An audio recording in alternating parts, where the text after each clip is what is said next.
L'émission suivante est réalisée grâce à un partenariat local. Bonne émission!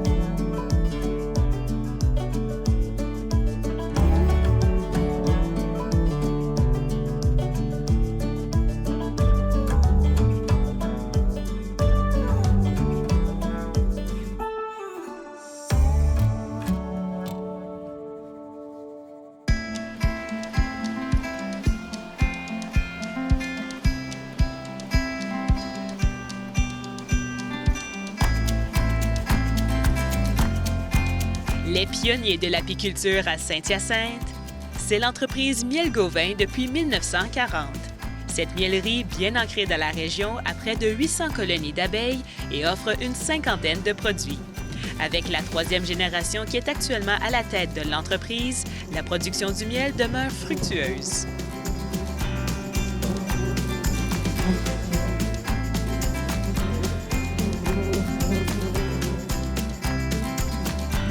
Bonjour, je m'appelle Jérôme Gauvin pour l'entreprise Miel Gauvin.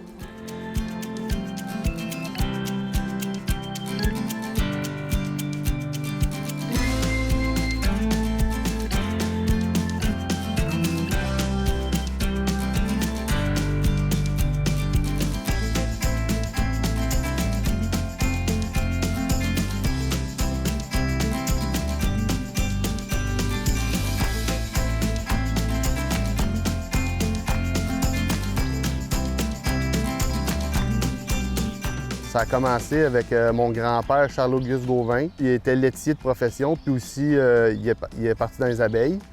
Puis ensuite, là, mon père Yves et mon oncle Paul ont entré dans l'entreprise. Puis ils ont amené ça aussi, là, rendu là, ils ont amené ça à une entreprise vraiment viable. Puis avec les années, mon frère Philippe et moi, on est rentrés dans l'entreprise depuis une quinzaine d'années. Puis c'est nous, en fin de compte, les propriétaires maintenant.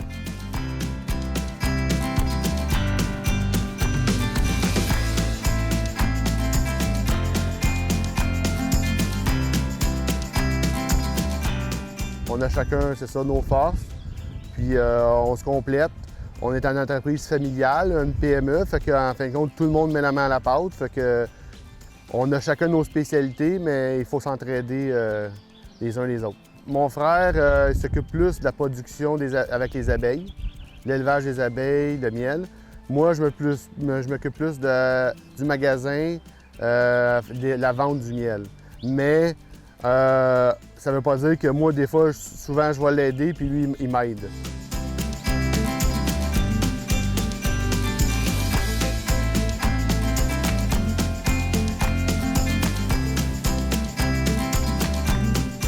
Je suis né ici, en fin de compte, en avant de l'entreprise.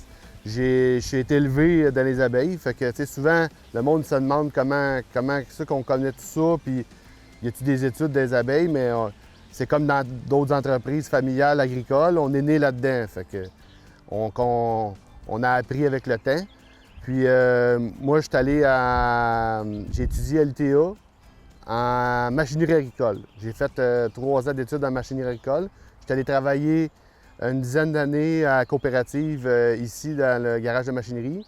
Puis après ça, je me suis emmené à l'entreprise en 2011. Plus jeune, tu sais, oui, je voulais, mais je pense que je suis allé voir ailleurs, je suis allé travailler ailleurs, j'ai pris de l'expérience. Puis à un moment donné, là, c'est venu clair dans ma tête que je voulais revenir sur l'entreprise pour être en fin de compte à mon compte, puis travailler dans l'entreprise familiale.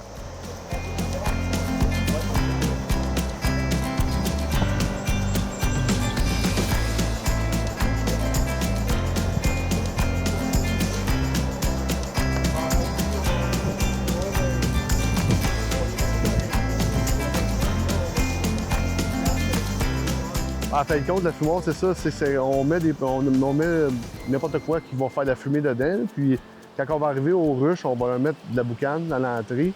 Puis eux, en fin de compte, ça va vraiment leur changer les idées. Puis les autres, en fin de compte, ils pensent qu'il y aurait le feu dans la ruche. Fait que les autres, ils vont aller se concentrer à se gorger de miel pour pouvoir partir avec le reste de la gang. Mais tu sais, ils partiront pas parce qu'ils vont se rendre compte de un moment donné que le feu n'est pas là. Mais ça, en fin de compte, ça les apaise. La boucane va faire qu'ils vont être moins agressifs avec nous. On va l'ouvrir juste comme ça ici. On va le voir, les abeilles sont ici. Là. Wow. Ça, c'est des cartes de miel. Fait qu'en fin de compte, là, dans cette ruche-là, là, la reine est ici en bas. Là. Elle a fait des bébés ici, puis en haut, c'est le miel. Fait que les autres, ils vont remplir ces boîtes-là de miel, puis d'autres, dans l'année, on va en enlever, puis on va en remettre des vides, puis ils vont les remplir. Fait que les autres, c'est ça qu'ils font. Là. Leur job, c'est vraiment de remplir le garde-manger. Puis les autres, là, ils vont... c'est toutes des abeilles qui vont butiner, en fin de compte, sur les fleurs.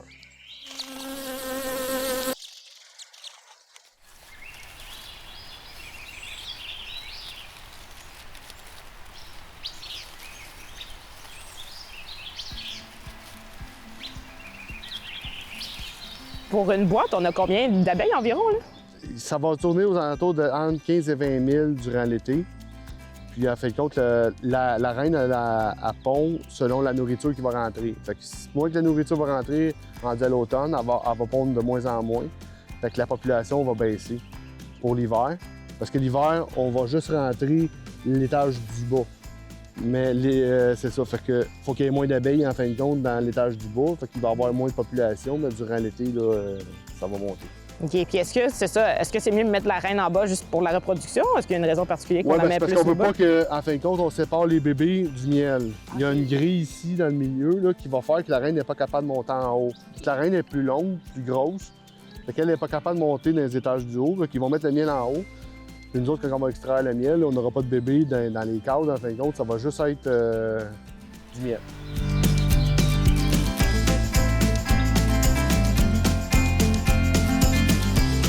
Une boîte contient une dizaine de cadres et des milliers d'abeilles pour produire environ 40 livres de miel.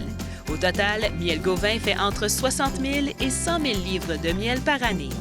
D'ailleurs, pour allonger la durée de vie des abeilles, l'entreprise les déplace dans un entrepôt ventilé et réfrigéré lors des grands froids.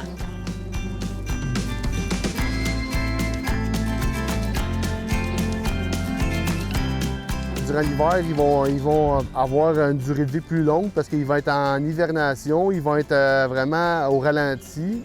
Alors, ils peuvent avoir une durée de vie de vraiment de se rendre tout l'hiver. Les ruches qu'on va mettre dans le caveau à l'automne vont faire vraiment tout l'hiver, tandis que l'été, quand c'est la production, les abeilles sont actives, bien, les abeilles, là, ça va vivre aux alentours d'une quarantaine de journées, 40-45 jours, là, puis la fin de vie va être arrivée.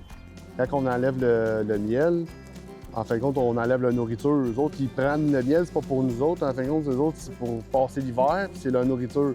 Fait que nous autres, on leur enlève le miel, fait qu'il faut les nourrir. Ah, OK. L'automne, on leur donne un sucre liquide qu'ils vont emmagasiner dans la ruche puis qu'ils vont passer l'hiver avec ça. La météo idéale, c'est une météo chaude et très humide. Quand on a chaud puis quand on n'est pas bien dehors, puis c'est trop humide, bien, pour nous, c'est bon. Parce que les fleurs, ils vont pouvoir donner beaucoup de nectar, puis les abeilles ne souffrent pas de la chaleur. Alors, les journées chaudes d'été, humides, sont très bonnes. Ça prend un mix de chaleur et pluie aussi. Il ne faut pas que ça vienne trop sec non plus.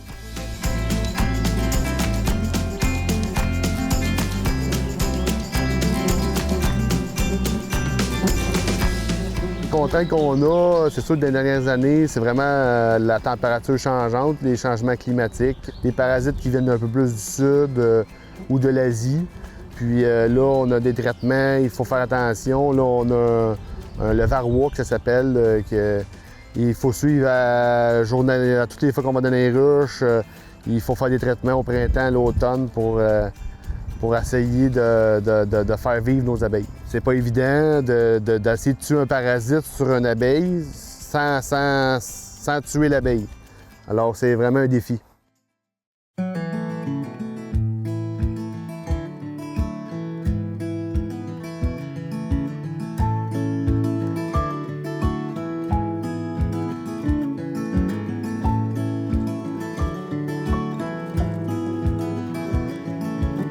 ces ruches-ci, ils ont l'air un peu différents des ruches qu'on a vues tantôt. Est-ce qu'ils ont une particularité, eux autres? Oui, en fin de compte, ça, c'est nos ruches de relève. Ça, c'est nos jeunes ruches qu'on élève.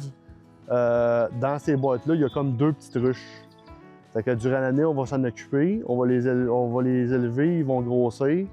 Puis l'année prochaine, en fin de compte, on va les mettre en ruches normales qui vont pouvoir aller faire du miel. Fait que c'est vraiment les bébés ruches.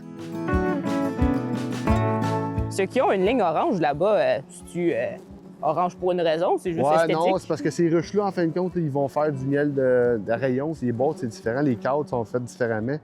On est capable de couper les rayons. Puis on vend des rayons de miel. Le monde, il mange ça. Des fois, on en a pour l'année, mais des fois, c'est très populaire. Puis là, à ce moment, là, on est en rupture, mais on va en avoir prochainement.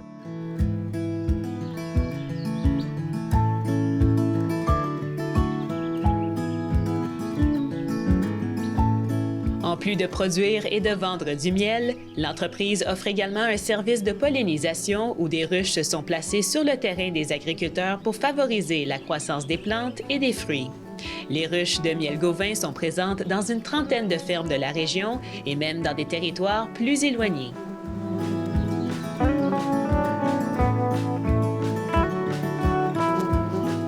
En fin de compte, il y a une partie de nos ruches durant l'année qui, eux autres, vont servir à la pollinisation.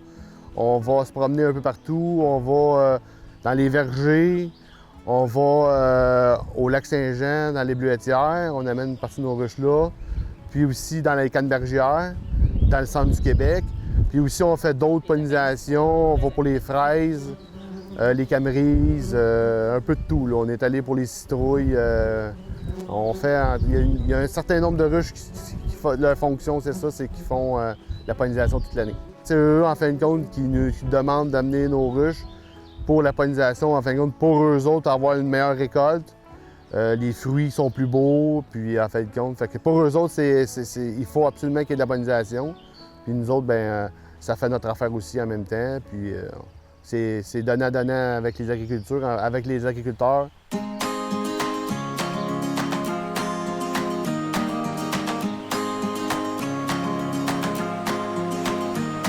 Ici, en fin de compte, on va rentrer dans la partie extraction du miel, qu'on va faire à partir du mois de juillet jusqu'au mois d'octobre.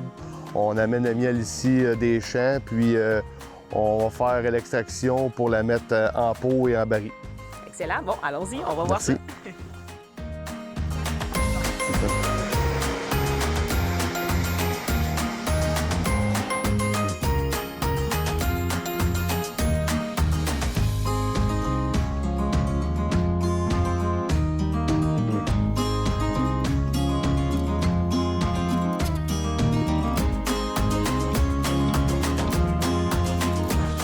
C'est quoi, mettons, la première étape? En fin de compte, c'est ça, on va prendre des boîtes ici qui ont chacun des cadres dedans. Puis, dans chaque cadre, il y a le miel. Puis, on va la mettre dans une machine ici qui va enlever la couche de cire sur le cadre qu'on va voir. Ici, on voit ça ici, là, qu'il y a comme une couche de cire sur chaque cadre. Les abeilles, eux autres, en fin de compte, ils ferment les alvéoles avec la cire. Fait qu'on va mettre ça dans la machine, puis la machine elle va enlever la petite couche de cire pour qu'on soit capable de passer les cadres dans une centrifugeuse qui va, avec la vitesse, va envoyer le miel sur la partie, puis on va pouvoir pomper le miel après.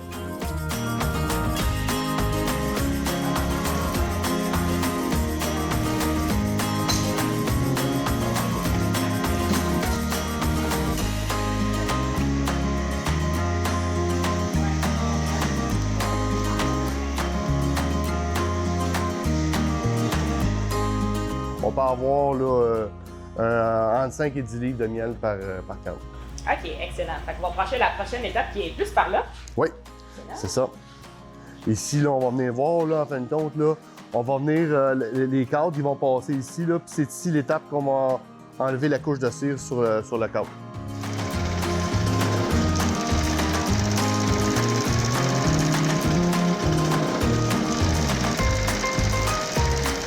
La cire, elle va s'en aller sur un petit tapis roulant, puis ça va s'en aller directement dans une presse à cire.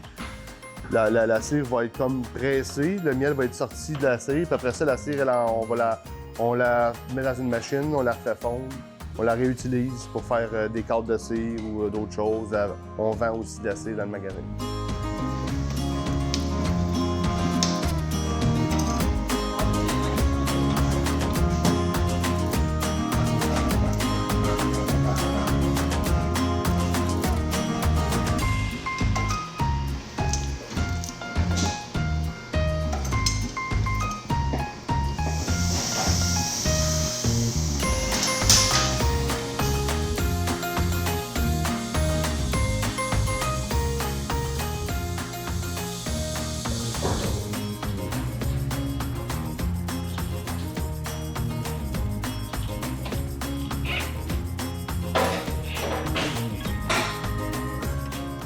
Après qu'on a nettoyé et qu'on a extrait le miel, qu'est-ce qui se passe en fait ici? En fin de compte, ici, une fois que la cire est enlevée, là, on va pousser les cadres de miel dans la machine ici, la centrifugeuse.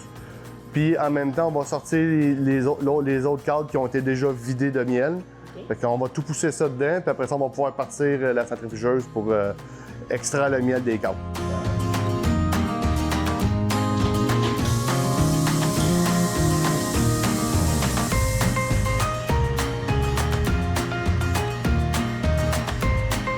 Ça prend environ combien de minutes, mettons, de partir de la boîte jusqu'à faire le miel Bon, on peut compter peut-être une demi-heure, le temps que tout se fasse. Puis après ça, là, on a un bon 15 minutes que les cadres vont tourner dans la machine.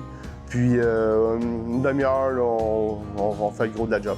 Puis après ça, les cadres, on les remet carrément dans les ruches? Oui, après ça, les cadres, là, quand c'est fini, là, ils n'ont plus de miel dedans. Ils sont prêts à retourner pour retourner dans les ruches pour la saison.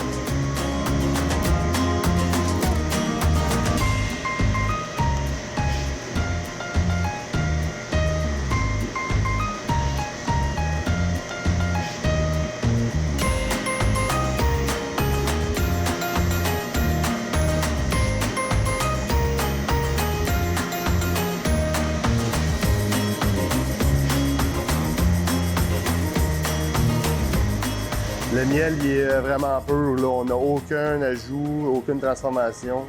La seule chose qu'on fait, en fin de compte, c'est qu'on enlève les impuretés, les bouts de cire de cadre, quoi que ce soit. Mais sinon, il passe directement dans la centrifugeuse. On le voit, là, il fait le chemin. Il va aller dans 2 décanteurs pour enlever justement, là, enlever un peu là, cette cire-là qui va flotter à la surface, qu'on va séparer. Et qui va se rendre justement directement dans le réservoir. Une fois dans le réservoir, bien, on va le mettre en baril. On va l'entreposer pour l'année, parce qu'il faut avoir le miel pour l'année au complet.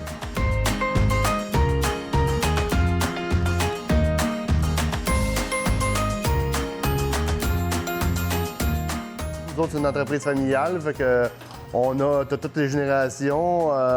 Mon filleul, ma fille, on est vraiment familial. Là. Nous, on passe par la famille, fait que on a toutes les générations dans l'entreprise. OK, fait que la passion du miel, c'est quand même bien transmis, là. Oui, c'est ça. Ça fait un emploi d'été aussi pour tout le monde. Fait que je me suis jamais trouvé chercher d'ouvrage quand j'étais jeune. J'avais tout à l'ouvrage sur l'entreprise familiale. L'été, on va monter jusqu'à 8 employés. On va être 8 employés. Ensuite de ça, l'hiver, on va descendre un petit peu. On a moins d'ouvrage à l'extérieur.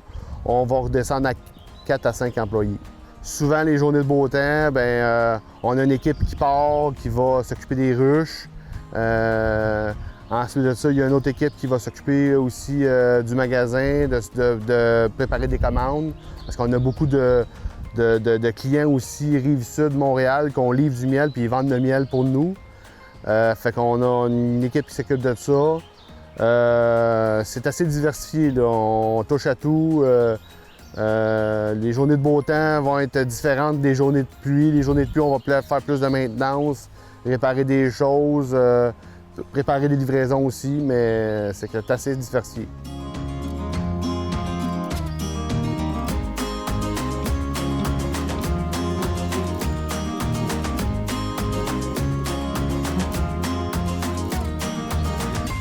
Ici, là, c'est l'étape suivante que l'autre côté. On va amener les barils une fois qu'ils vont on va être prêt à les mettre en pot. On va les passer une dernière fois dans un filtre un petit peu plus fin là, pour enlever les plus petites impuretés. Il n'y a pas de transformation. Puis on va le mettre dans les différents réservoirs selon la sorte de miel pour pouvoir les mettre en pot après pour les livraisons ou pour notre magasin. Puis est-ce qu'on peut peut-être voir une démonstration? Oui, bien en fin de compte, ici, là, on a le miel d'été qu'on est en train de faire de l'autre côté. Fait qu'en fin de compte, une fois rempli, bien là, il va finir comme ça dans un pot. Puis vous faites vraiment à main, là, à chaque fois? On a des machines comme ça ici qui sont plus à la main, mais on a aussi une empoteuse. Quand on va avoir une grosse quantité de pot à faire, on a une empoteuse qui va vraiment là, passer beaucoup de pot à la fois.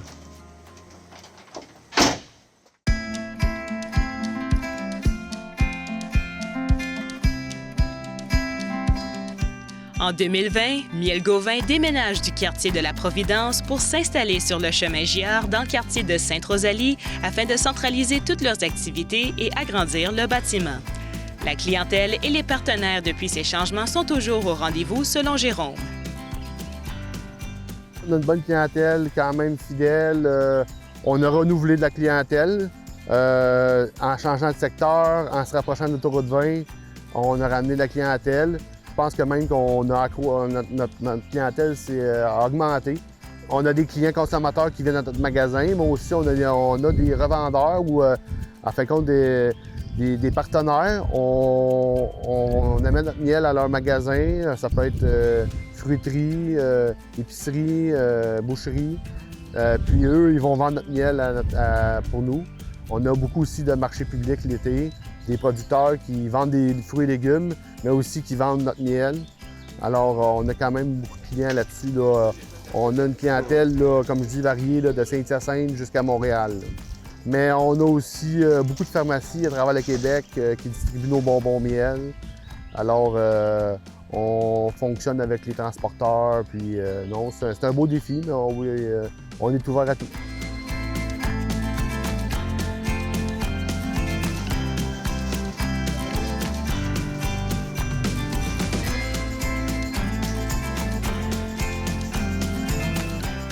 Donc, on se retrouve actuellement dans votre boutique. C'est ça. On a tous les produits ici, le miel, les saveurs de miel. Puis, ce qui est vraiment aussi populaire, c'est qu'on a des réservoirs, puis on remplit le miel en vrac. Le monde amène un pot, n'importe quelle sorte de grandeur de pot, puis on va peser, puis on va remplir le miel en vrac. Ça revient meilleur marché. Alors, on a une bonne clientèle qui vient avec leur pot. Remplir leur pot. Est-ce qu'on dirait que votre miel a un goût en particulier ou quelque chose qui se démarque, là? Ou... Bien, le miel du Québec a un goût particulier quand même, avec les fleurs qu'on a ici, qu'il n'y a pas nécessairement dans les autres régions, provinces. Chaque miel a des particularités. Le miel doux, on a beaucoup de trèfle, de fleurs d'été. On a vraiment de tous les goûts. On a le miel de trèfle qui est plus doux. Après ça, on a le miel de fleurs sauvages qui est plus des fleurs d'automne, qui est un petit peu plus corsé, mais quand même doux. Puis ensuite de ça, là, on va aller vers le miel de bleuet, qui est vraiment le miel qui vient des bleuetières du Lac-Saint-Jean. Puis le miel de sarrasin, qui est vraiment plus corsé. Là. On va plus aller vers un goût de mélasse. On a une bonne clientèle aussi. Pour le miel de sarrasin. On a des bonbons à saveur, juste de miel, de citron et des pastilles eucalyptus. Vraiment populaire pour les petites toux. Ah, en plus, OK, c'est bon pour la toux? Le temps, oui, pour quand on a mal à la gorge ou quoi que ce soit, ou même prendre comme ça. Là. On a une clientèle qui vient, ils ne sont pas nécessairement malades et ils aiment les bonbons miel. La cire, on la refond, on fait on fait en fin de compte des produits comme ça, des chandelles aussi. Puis aussi, bien, on en vend pour des produits. Il y en a du monde qui rénovent des meubles avec ça. Puis, puis là, il y en a aussi qui guérissent des plaies sur des arbres. Il y a plein de choses qu'on peut faire avec la cire d'abeille.